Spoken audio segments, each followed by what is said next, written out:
here, and with me today I've got Santiago, who will be talking to us a little bit about last year's 2020 SAINTCON badge. He took second place in the Hackers Challenge game only because he took the hints. He and Bash Ninja both completed every challenge on the board, which is a mind-blowing thing. There were non-trivial tasks. Not only were there tons of challenges, but they were not easy from all the reverse engineering and everything else.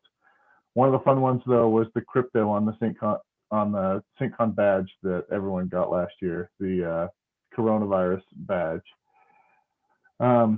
But Santiago offered to talk a little bit about some of his process and some of the things he did to go through deciphering that badge and some of the challenges that were contained directly on that badge. So I'm going to stop talking, hand over to Santiago, and let him pick up from here. But thanks again, Santiago, for doing this. Appreciate you taking the time to put this together and share it with us, because it's a pretty cool topic. Thanks, Matt. So this is a hopefully quick presentation on how to solve the codes that were in 2020's batch for SAINTCON. And we will see in the methodology I use a lot of assumptions, and I'm going to go and show which assumptions I took in order to solve these codes. So a little bit about me. I am a security engineer at Praetorian. That's a security consultancy firm. I am a UTSA member since 2019, actually the end of 2018. I've been sixth place in the Hackers Challenge for SAINTCON in 2019, and I've been second place in last year's Hackers Challenge. I'm also a DC45 member up here in Cache Valley, and I am originally from Argentina. So let's dive in. So in the 2019 conference, the badge was this Enigma machine, which honestly was mind-blowing. And one of the things it had, when you open it, it had a code that it said, "Thanks for being curious," and then it had a code for the Hackers Challenge, "Curiosity for the win." So since I knew I wanted to play last year, when I got the 2020 badge, the first thing I did was starting to look for codes. Oh no, technical difficulties.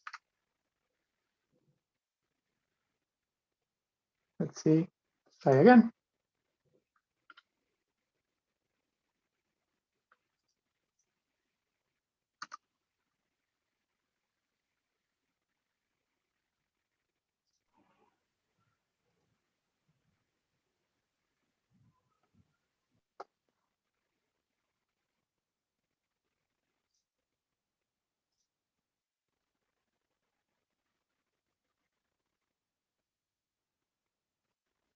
Can you see the presentation? Yeah, that was good.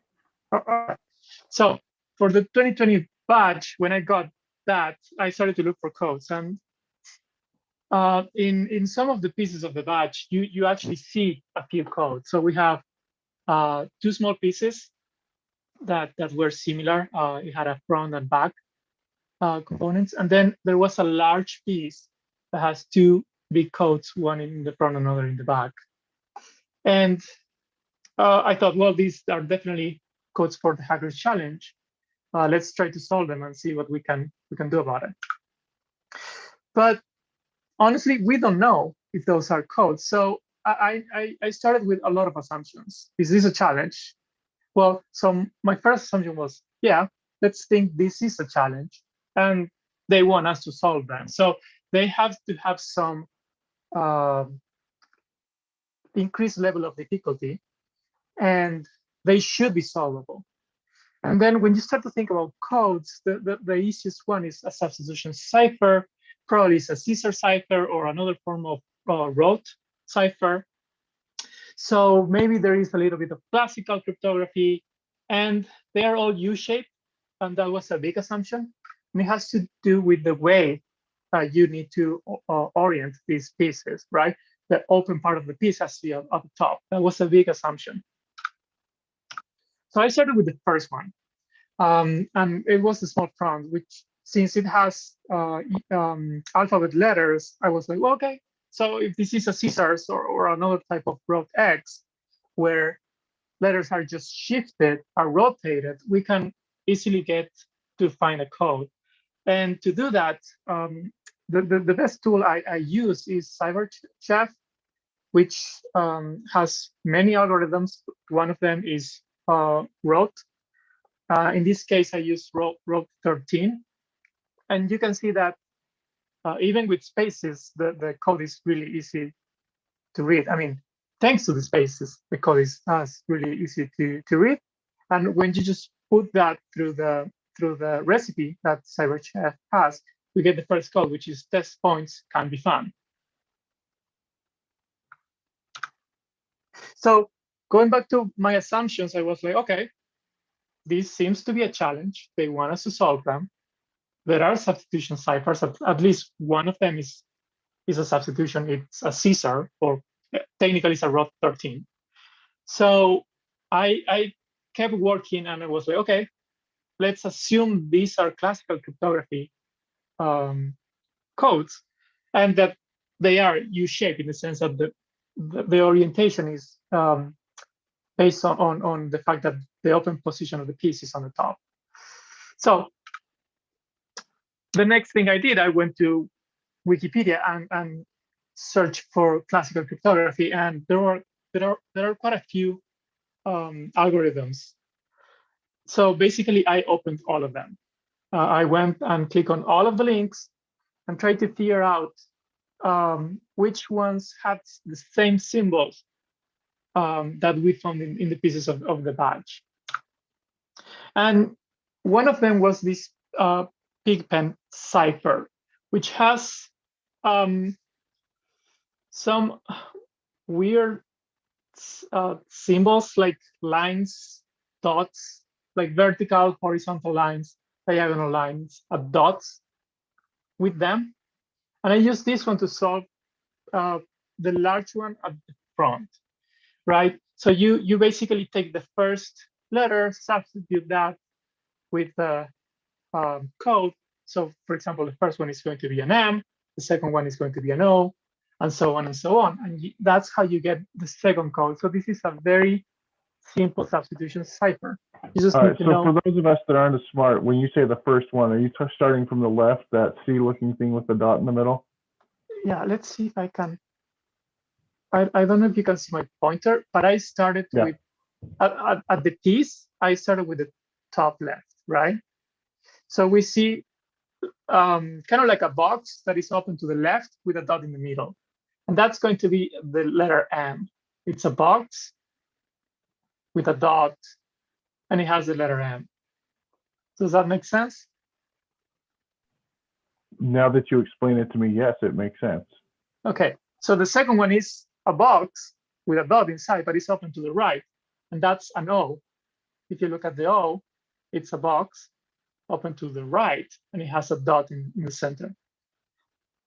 The letter D is going to be just an open box open to the left, and so on and so on. For example, letter S is going to be kind of like a V symbol without a dot, and that's here a letter S.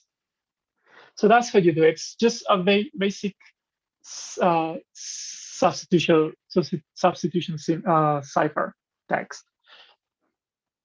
So yeah, so that's how we get the second code. Modes might change the data output. So going back to my assumptions, kind of like they all make sense. They are codes. We know it's a challenge. They are solvable. They mostly use substitution ciphers, or at least two of them are that. There is a one Caesar cipher or rote X. There is a classical cryptography, the Pen one, and we know that they are U-shaped in the sense that the pieces are oriented such that the open part is at the top. So what about this one? This one has some symbols that I've never seen before. So I had to make more assumptions. So again, it's not in Wikipedia. I've never seen it before, but I still think it's a challenge. So it has to be solvable. And it has to be an existing cipher because it's too short to come up with something new that will have the meaning that they want. Does that make sense? So if it is something short, there has to be something that exists previously. Otherwise, I could find any meaning in these symbols. No way to brute force it, you're saying, without knowing what cipher it is, because you can't do frequency pattern matching and such. I cannot do any frequency. I cannot try to guess which symbols are which ones, because, for example, some of those characters are repeated twice, and they can be different letters, right? So my idea was, okay, so since these are weird symbols, let's do image search instead of trying to find the algorithm, or as a way to find the algorithm. And using DuckDuckGo image search, I came up to something like this, just called the Matoran alphabet, I guess. I've never seen it before. And it has the symbols, it has some dots inside. It's quite similar. However, if you look at it, this in the first 4 characters of it, there are a couple of symbols that are not shown here. So my assumption was this is close enough. This is close enough. So let's search for Matoran alphabet, or Matoran alphabet.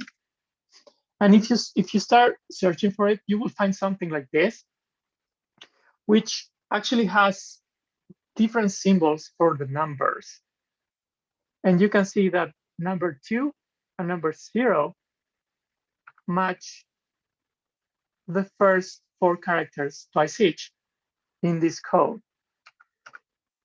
So by using that, I got to another, I was able to solve the third code, which was 2020 socks, which, considering the whole pandemic, it made sense.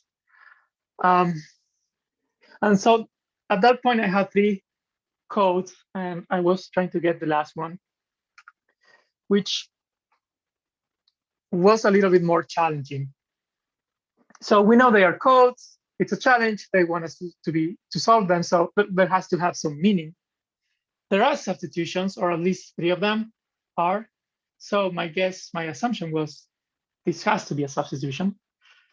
At first, I thought this was Braille or Braille code, but looking at the symbols, the number of dots did not match what we saw in the batch piece. But I had to make an assumption there. So it has to be an English phrase. And considering that we have a lot of symbols, we can try a frequency analysis. And there are online tools that help us to do that. The problem is online tools take English characters or English alphabet characters. They do not take this type of symbols. So we will use this tool called Boxcentric to solve these type of substitutions. It's an online tool to do these kind of things. They do a frequency analysis and they show you some of the possible solutions. And the problem was, yeah, these symbols don't, they are not US alphabet characters. So I had to translate them into US characters.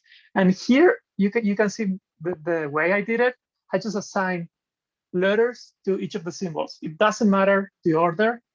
The only thing that matters is consistency. So the first symbol is that has, I don't know, so many numbers of dots is always going to be an A, because we want to keep the frequency. We want to see every time that we have the same symbol, we want to see an A, right? So in that way, I came up with this phrase like A, B, C, D, E, F, S, G, H, D, J. You can see that I made a few mistakes in the middle. Anyways, after so that, like the L and the O that you crossed out, are those things that aren't actually on the badge, or are those things that you remapped later to a different letter because they weren't drawn right? So the things that are crossed is symbols that I already used. Oh, so, for okay. example, the L is the same symbol as an F. And I didn't realize that until I look at my notes. So that's Okay. why I crossed it. Same with O and another one. Did you find that before or after putting it into the cipher solver a couple times and getting angry? That's a good question. Probably before, but it might be the case that it was after, but I'm pretty sure it was before. So this is what I did. I used this tool. I put the same message translated, or not translated, like substituted with US alphabet characters, and I just did auto solve. And if you see at the bottom of the page, there are a few phrases, and they have a score based on how likely they are. And I think it was the,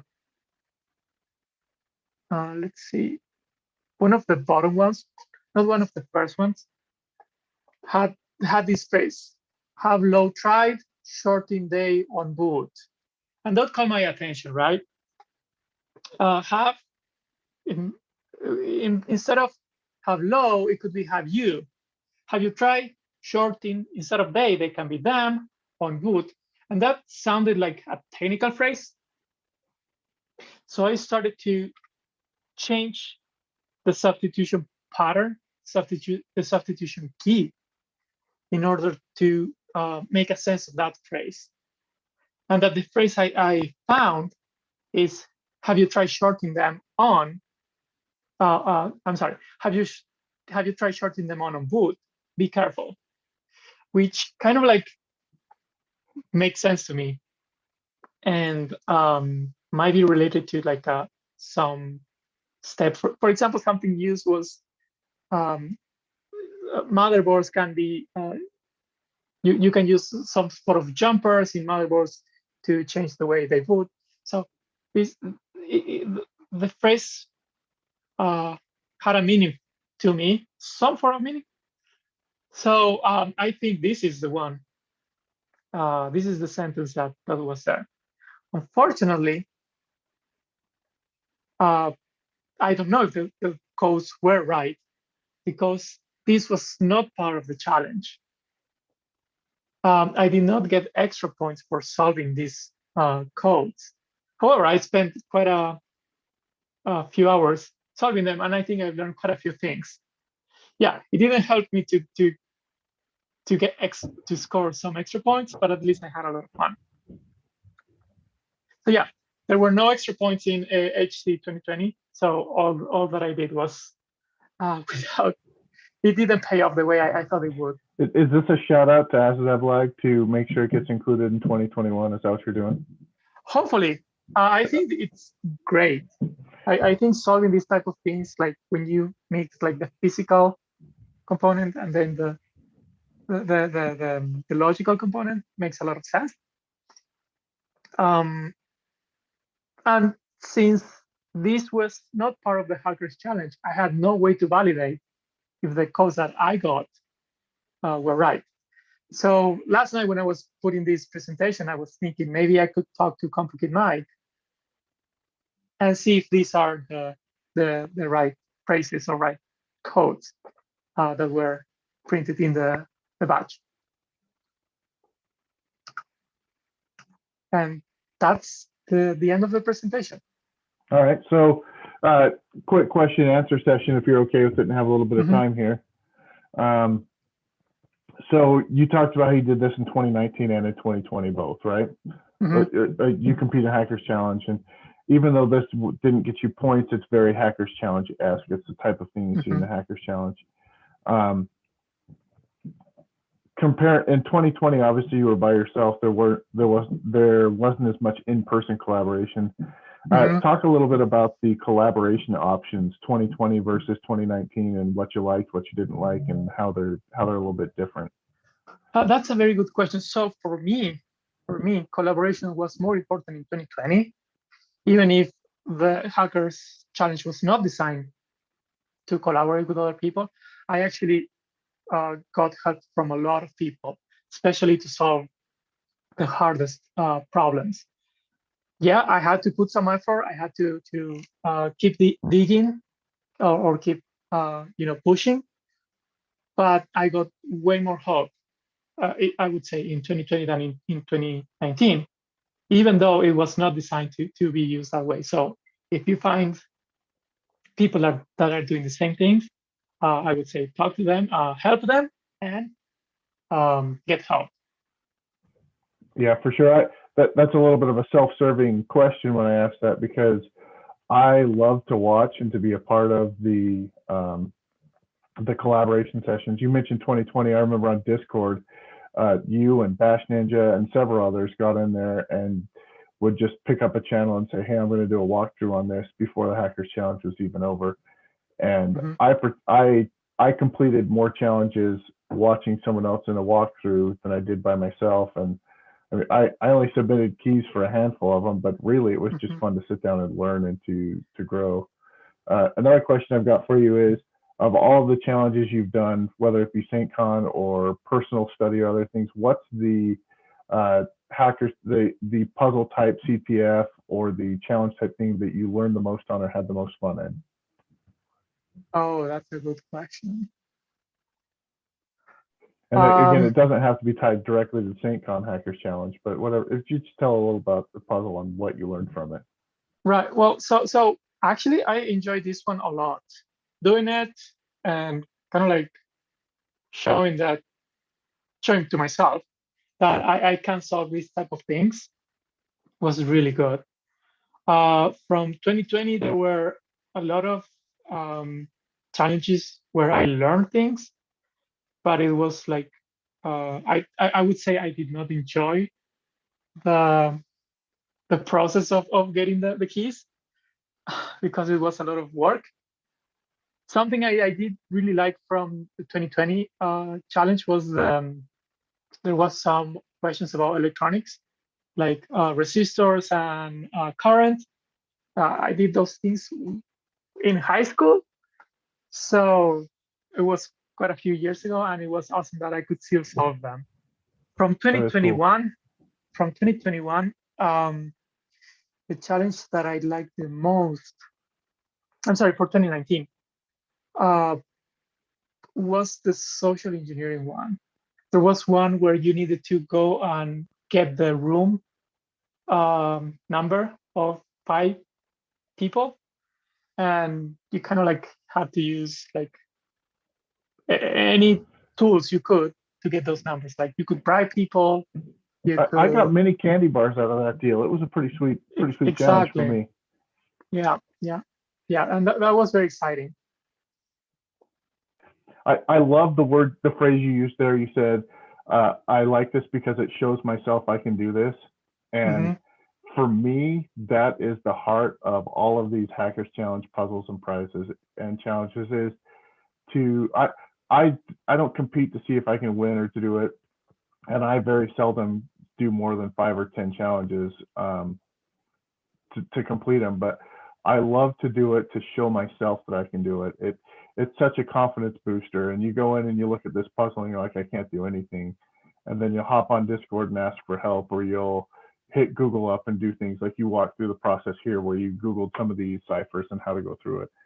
And getting help from people and getting walked through it, but then being able to show myself that I can do it. I love that phrase you used. It really explains the spirit and the heart of the game to me. I love that. So something that 2020 did that was really cool was one of the challenges was you have to go and show something, like like I don't know. In my case, I show how to solve these codes again, but other people show how to solve other challenges within the challenge, and that was great. And for me specifically, I really like that one because it kind of like moved from my comfort zone, which is like being behind the keyboard, and take more of a proactive approach. Try to get the points, yes, but you have to really earn them by leaving your comfort zone. Yeah, I love it.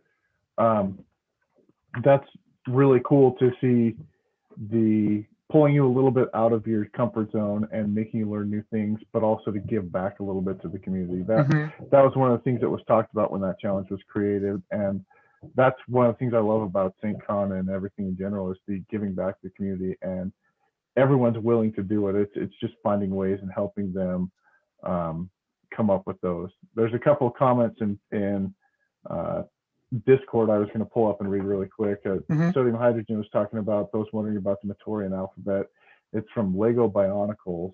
The other unknown language is from the Stargate Atlantis. And so those are two of the badge languages you've got there. And then CompuKid Mike, who made the badge and created these challenges, says the reason that wasn't in the Hackers Challenge was to avoid any pay to play, which makes a lot of sense, to make it so that those who just attended the conference for free could still participate and have the option of winning the competition without having to pay money for it, which is a great nod and a great consideration to take into account there. So he didn't say if he got it right or wrong, though. I assume he got it right, but he didn't mention in his comments. I want to believe I did. Otherwise, I will have to go back and keep trying. Start over again. Yeah, start over again. All right. Well, that's all the questions I had. Anything else you want to share really quick with us there, Santiago? No, other than thank you for the opportunity to present. Sure. We really appreciate you taking the time to do this. That's great. We've got some more great, over the next 2 or 3 months, we've got some awesome more content lined up for more of these show and tells. Again, it's always the first Tuesday of the month at noon Mountain Time. Love to have everyone join us watch us live on YouTube, or you can come and do it. Rewatch them later, as these are recorded and left there on that channel to watch. There is talk about changing as different technologies emerge and different things come forward to share as the medium for presenting, so that it might not look quite like this on YouTube in the future, but we will make sure that that's announced well in advance. But again, thanks, Santiago. Congrats on second place last year in the Hackers Challenge. Looks like you're on the right trend. You did 6th in 2019 and 2nd in 2020. I think I see where we're going for 2021. I think I know what's going to happen. Hopefully. Wish you luck in that. Hope it works out. And yeah, again, thanks very much. We really appreciate it. Thanks everyone for watching. There were looks like there was a good group of people watching this stream live, and so it's been good. I hope everyone learned something. And if you have anything you want to see, anything you want to share, requests, suggestions, volunteers, please don't hesitate to reach out to me on Discord. We'd love to get the schedule. Like I said, we're probably 3 or 4 months out right now, but we'd love to flesh out content for the rest of the year. So please reach out to me. So again, thanks everyone. Have a good day, and we'll see you later.